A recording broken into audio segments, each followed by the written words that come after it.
ওরা কিন্তু চলে এসেছে। তুই তৈরি তো? দিশা অনিকে অনেকটা এক্সাইটমেন্টে জিজ্ঞাসা করল। অনিও সুন্দর উত্তর দিল, হ্যাঁ। কিন্তু তার মাঝেও কোথাও যেন একটা অস্থিরতা কাজ করছিল অনির মধ্যে। যতই হোক, এই প্রথমবার সৌম্যর বাড়ির থেকে অনিকে দেখতে আসছে। হ্যাঁ, সৌম্য আর অনির প্রেমটা বহুদিনের। অনি চায়ের ট্রেটা হাতে নিয়েই ওদের সামনে যেতে যেতেই, চাটা কি তুমি বানিয়েছো?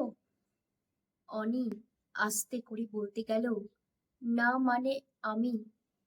থাক, বোঝা হয়ে গেছে। পড়াশোনাটা করেছো নাকি ওটাও আবার? হ্যাঁ, এই তো থার্ড ইয়ার কমপ্লিট করলাম। তাও একটা গুণ আছে। তুমি ঠিক কতটা লম্বা?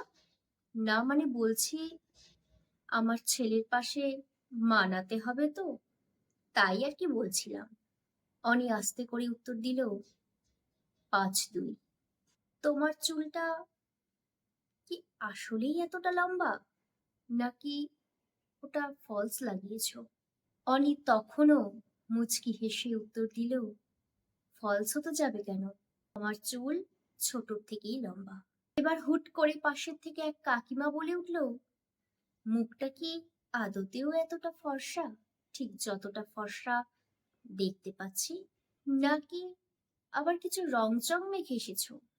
তখন অনি আস্তে করে মুচকি হেসেই বলল, ওসব রংচং মাখা আমি আবার খুব একটা পছন্দ করি না। ওরা বিয়ের ডেট ঠিক করে যেতে যেতেই অনি তার বাবাকে বলে উঠল, তুমি কেন এত তাড়াতাড়ি বিয়েটা ঠিক করলে?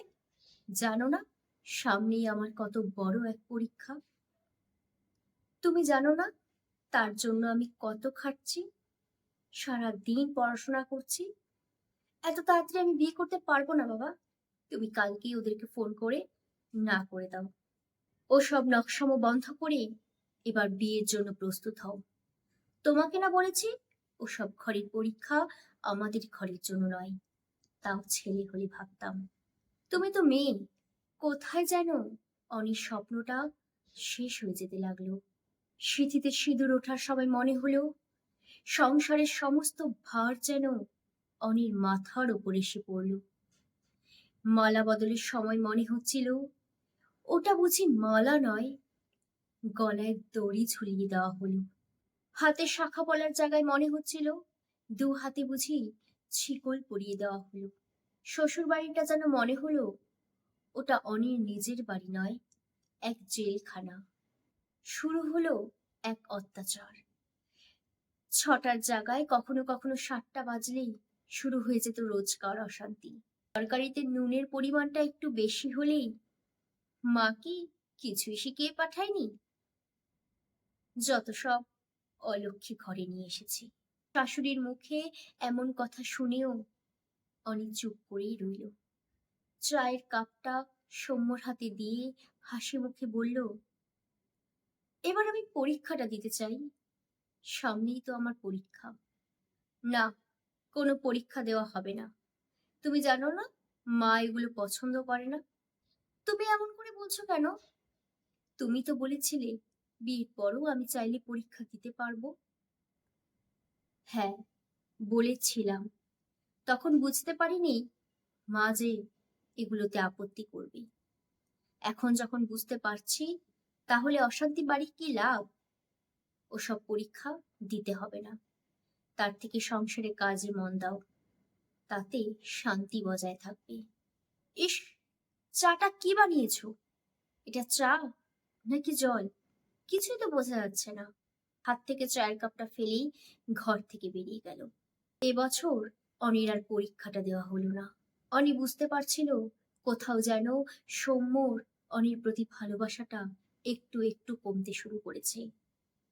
অনি বুঝতে পারলো এভাবে যদি চলতে থাকে তাহলে সে সৌম্যর সাথে সাথে নিজের স্বপ্নটাকেও হারাতে বসবে।